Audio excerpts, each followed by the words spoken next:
नमस्कार, जोहार। चले जानते हैं झारखंड की ताजा खबरों को, लेकिन उससे पहले अगर आपने अभी तक इस चैनल को सब्सक्राइब नहीं किया तो सब्सक्राइब कर लें, जिससे कि आपको झारखंड की ताजा खबर रोजाना मिलती रहे। सबसे पहली बड़ी खबर, डुमरी विधानसभा उपचुनाव के लिए इंडिया प्रत्याशी तय, एनडीए में मंथन का दौर जारी। झारखंड में INDIA बनाम एनडीए का पहला दंगल डुमरी विधानसभा सीट पर होने वाले उपचुनाव में खेला जाएगा। हेमंत सोरेन सरकार में मंत्री रहे जगन्नाथ महतो विधानसभा में डुमरी क्षेत्र का प्रतिनिधित्व करते थे। बीते 6 अप्रैल को उनका निधन हो जाने की वजह से इस सीट पर उपचुनाव अब होगा। झारखंड की डुमरी विधानसभा में उपचुनाव के लिए चुनाव आयोग की ओर से जल्द ही मतदान की तिथि की घोषणा की जा सकती है। राज्य के पूर्व शिक्षा मंत्री जगन्नाथ महतो के निधन के बाद यह सीट खाली हुई है। उम्मीद की जा रही है कि चुनाव आयोग इसी महीने तारीख का ऐलान कर देगी और इसे लेकर मुकाबले का फील्ड सजने लगा है। बड़ी खबर, 28 जुलाई से शुरू हो रहा झारखंड विधानसभा का मॉनसून सत्र। 27 को पक्ष और विपक्ष की बैठक। 28 जुलाई से शुरू हो रहे झारखंड विधानसभा के मॉनसून सत्र को लेकर 27 जुलाई को सत्ता पक्ष एवं विपक्षी दलों के विधायकों की बैठक बुलाई गई है। इसमें विपक्षी दल भाजपा की ओर से सरकार को घेरने की रणनीति बनाई जाएगी। वहीं सत्ता पक्ष के विधायक विपक्ष को करारा जवाब देने के लिए अपनी रणनीति बनाएंगे। सत्ता पक्ष के विधायकों की बैठक 27 जुलाई की शाम मुख्यमंत्री आवास में बुलाई गई है और इससे पहले दिन के 12:30 बजे कांग्रेस विधायक दल की बैठक मंत्री आलमगीर आलम के डोरंडा स्थित सरकारी आवास में होगी। बड़ी खबर, साहिबगंज में बढ़ रहा गंगा का जलस्तर, दहशत में है ग्रामीण।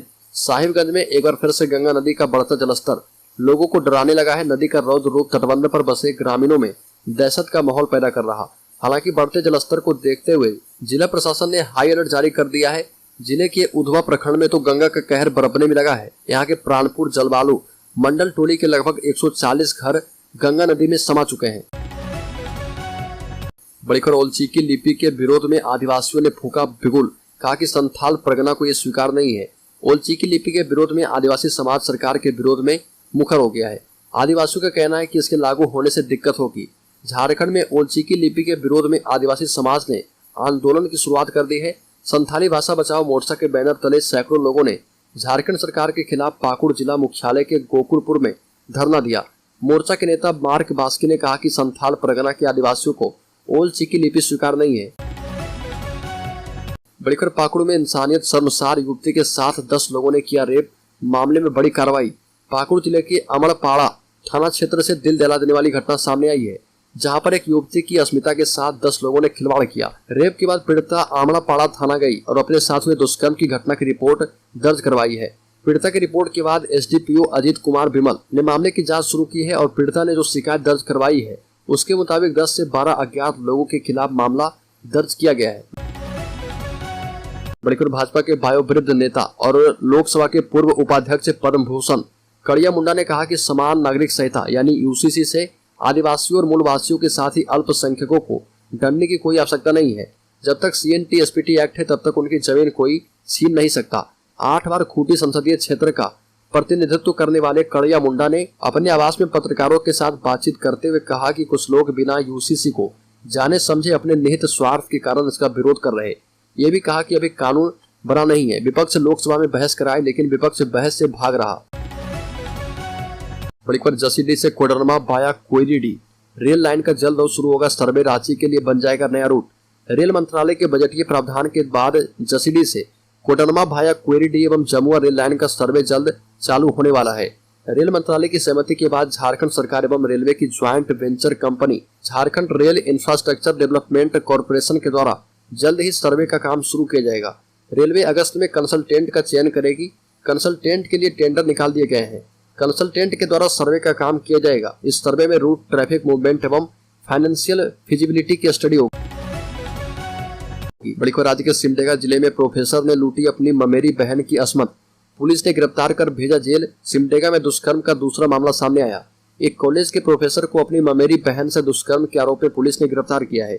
युवती ने सिमडेगा महिला थाने में इस बाबत शिकायत दर्ज करवाई थी, जिसके बाद एक कार्रवाई की गई। महिला थाना में दिए पीड़िता के आवेदन के मुताबिक युवती प्रोफेसर के कॉलेज स्थित क्वार्टर में बीमार भाभी की सेवा करने आई थी। इसी दौरान प्रोफेसर ने उसके साथ अपने क्वार्टर में दुष्कर्म किया। बड़ी खबर, नर्सिंग स्टूडेंट को मिली बड़ी राहत, कोर्ट ने एडमिशन पर लगी रोक को हटाया। सरकार की अधिसूचना में बदलाव। झारखंड में नर्सिंग की तैयारी करने वाले छात्रों के लिए यह काफी काम की खबर है। कोर्ट ने इन कोर्स की तैयारी करने वाले स्टूडेंट को राहत देते हुए निर्णय किया है कि राज्य के नर्सिंग कॉलेजों में एडमिशन पर लगी रोक तत्काल प्रभाव से हटाई जा रही है। राज्य सरकार के द्वारा जारी अधिसूचना से पलट उच्च न्यायालय ने देश के सभी नागरिकों के लिए आवेदन योग्यता तय कर दी है। झारखंड में एएनएम, जीएनएम, बीएससी नर्सिंग में दाखिले पर लगी रोक हाईकोर्ट ने हटा ली है। कोर्ट ने स्वास्थ्य विभाग को नामांकन का संशोधित विज्ञापन जारी कर जल्द नामांकन प्रक्रिया पूरी करने का निर्देश दिया। बड़ी खबर, झारखंड के कोल्हान में आईईडी ब्लास्ट में सीआरपीएफ के असिस्टेंट कमांडर घायल, एयरलिफ्ट करके रांची लाए गए। झारखंड के पश्चिमी सिंहभूम के कोल्हान वन प्रमंडल में चल रहे नक्सल विरोधी अभियान के दौरान हुए आईईडी ब्लास्ट की चपेट में आकर सीआरपीएफ के असिस्टेंट कमांडेंट चंद्र प्रताप तिवारी जख्मी हो गए। घटना के तुरंत बाद उन्हें एयरलिफ्ट कर इलाज के लिए रांची स्थित एक निजी अस्पताल में लाया गया। आईईडी विस्फोट सुबह करीब 9:30 बजे कोल्हान वन प्रभाग के टोटो थाना क्षेत्र के तुम्बाहाका गांव के पास एक जंगल में हुआ। पश्चिमी सिंहभूम के एसपी आशुतोष शेखर ने कहा कि घायल असिस्टेंट कमांडर का इलाज चल रहा। बड़ी खबर, जमशेदपुर के धारभूमगढ़ एयरपोर्ट के निर्माण में वन विभाग ने यह कहकर अड़ंगा लगा दिया है कि पूरा क्षेत्र एलिफेंट कॉरिडोर है। यहाँ पर शाम होते ही हाथी झुंड के साथ जुटने शुरू हो जाते हैं। वन विभाग की रिपोर्ट पर ही राज्य सरकार से इस एयरपोर्ट के लिए एनओसी नहीं मिली और लौ नगरी के लोगों को अपने शहर या आसपास क्षेत्र से उड़ान भरने का सपना फिर से अधूरा रह गया। एयरपोर्ट को लेकर आरोप प्रत्यारोप के सियासी तीरों के बीच वन विभाग ने धारभूमगढ़ से 40 किलोमीटर दूर चाकुलिया में उसी एलिफेंट कॉरिडोर में जैव विविधता पार्क का निर्माण शुरू कर दिया है। 78 एकड़ में बनने वाले यह पार्क आधुनिक सुविधाओं से लैस होगा। स्थानीय लोगों की माने तो निर्माणाधीन पार्क के पास ही हाथियों का झुंड जमा रहता है। बड़ी खबर, गोड्डा में कुख्यात रंगदार सज्जन मिश्रा की धारदार हथियार से हत्या, दिन दहाड़े वारदात से पुलिस पर उठे सवाल।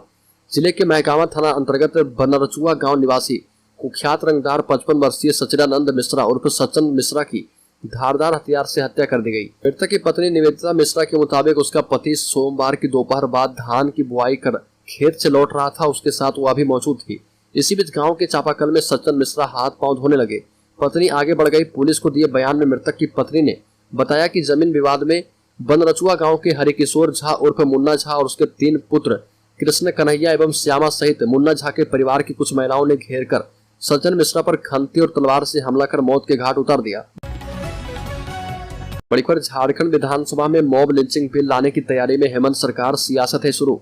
राज्य सरकार एक बार फिर से झारखंड विधानसभा में मॉब लिंचिंग बिल लाने की तैयारी में है। मॉनसून सत्र में राज्य सरकार मॉब लिंचिंग लाने की बात कह रही है। उससे पहले कैबिनेट की बैठक में इसकी स्वीकृति राज्य सरकार ने दे दी है। पिछले साल राज्य सरकार ने इसे विधानसभा में पास करवाकर सहमति के लिए राजभवन भेजा था, पर आपत्तियों के साथ राजभवन ने इसे वापस लौटा दिया था।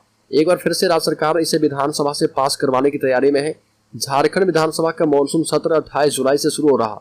हेमंत सरकार एक बार फिर से मॉब लिंचिंग से जुड़ा संशोधित बिल विधानसभा के मॉनसून सत्र में लाने की तैयारी में है।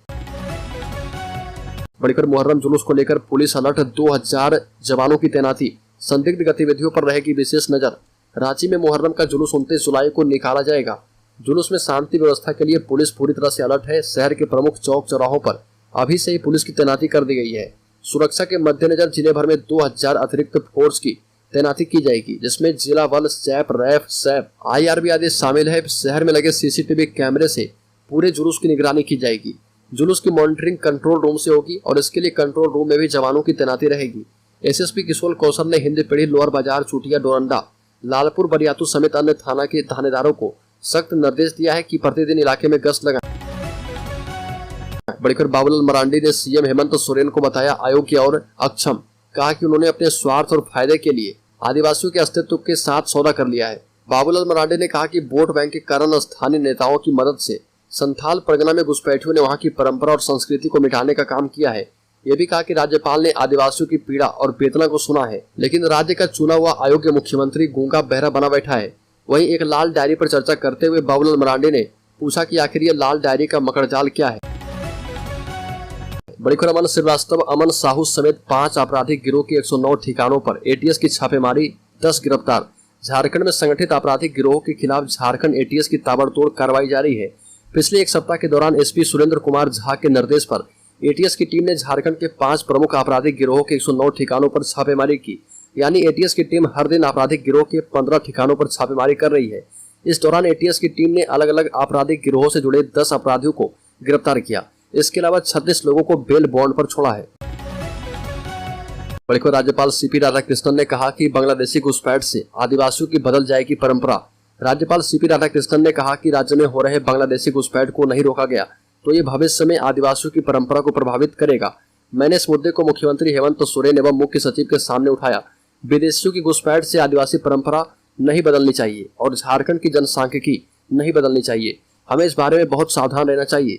राज्यपाल ने एक बातचीत में कहा कि बांग्लादेश से हो रहा घुसपैठ बहुत ही चिंता का बात है और कहा कि जब वो यहाँ आकर आदिवासी महिलाओं से शादी कर रहे हैं तो ये चिंताजनक है। हमें इसे लेकर बहुत सतर्क रहना होगा।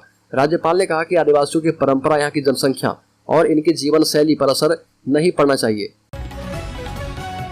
बढ़कर मुख्यमंत्री हेमंत सोरेन ने कहा कि दुर्भाग्य से मौसम आंख मिचौनी का खेल खेल रहा, इस पर सरकार गंभीर है और कृषि विभाग के अधिकारियों से कहा कि फिलहाल मौसम का जिस तरह का रुख देखने को मिल रहा उससे किसानों के सामने कई बड़ी चुनौतियां खड़ी है। ऐसे हालात में नई फसलों या फसल प्रणालियों से कृषि उत्पादन को जोड़ने का एक्शन प्लान तैयार करें। किसानों को वैकल्पिक खेती करने के लिए प्रेरित करें और मिलेट्स, दाल और वाइल्ड सीड की खेती करने के लिए प्रेरित करें। मुख्यमंत्री ने कहा कि राज्य में लैम्प्स और पैक्स को मजबूत करने की दिशा में सरकार काम कर रही है, लेकिन कई लैम्प्स पैक्स के भवन काफी जर्जर हालात में है। बड़ी खबर, झारखंड सरकार लौटाए बिल को फिर से पास कराकर गवर्नर को भेजेगी ताकि लौटा ना पाए। विधेयक के मूल स्वरूप में बदलाव नहीं करेगी सरकार। राज्य सरकार विधानसभा से पारित उन महत्वपूर्ण विधेयकों को फिर से मानसून सत्र में लाएगी जिनको पूर्व राज्यपाल ने आपत्ति दर्ज कराकर वापस लौटा दिया था। बताया जा रहा कि सरकार लौटाए गए विधेयकों में भाषाई त्रुटियों सहित अन्य खामियों को दूर करके उसी रूप में विधानसभा में पेश करेगी। इसके मूल स्वरूप में कोई बदलाव नहीं होगा। इन महत्वपूर्ण विधेयकों को 25 जुलाई को होने वाली कैबिनेट बैठक में मंजूरी मिल सकती है। उन महत्वपूर्ण विधेयकों में आरक्षण बढ़ाने को लेकर विधानसभा से पारित पदों एवं सेवाओं की रिक्तियों में आरक्षण बढ़ाने संबंधित विधेयक, 2022-1932 की खतियान आधारित स्थानीय नीति विधेयक, झारखंड मॉब लिंचिंग विधेयक और जैन विश्वविद्यालय विधेयक जैसे महत्वपूर्ण बिल शामिल हैं। विधि विशेषज्ञों के मुताबिक राज्यपाल के द्वारा लौटाए गए विधेयकों को सरकार विधानसभा से पारित कराकर उन्हें दोबारा भेजती है तो राज्यपाल उस विधेयक पर मंजूरी देने को बाध्य होंगे। बड़ी खबर, झारखंड में एक साल में लापता हुए 694 बच्चे, 134 का अब तक कोई सुराग नहीं। झारखंड में बीते एक साल में 694 बच्चे लापता हो गए हैं। इनमें से 560 बच्चों का पता तो चल गया है, लेकिन 134 बच्चों को अब तक ट्रेस नहीं किया जा पाया है। दिलचस्प बात यह है कि इन 134 में से 122 बच्चे जमशेदपुर के हैं। इन आंकड़ों ने झारखंड में बाल अपराध, बाल मजदूरी और मानव तस्करी जैसे अपराधों की भयावह स्थिति को फिर से उजागर किया है। गौरतलब है कि लापता बच्चों में से कईयों के दूसरे राज्यों में श्रमिकों के रूप में काम करवाने के लिए ले जाया जाता है। कई बच्चे अपराध के दलदल में फंस जाते हैं तो कईयों को मानव तस्कर अलग अलग उद्देश्यों के लिए इस्तेमाल करते हैं।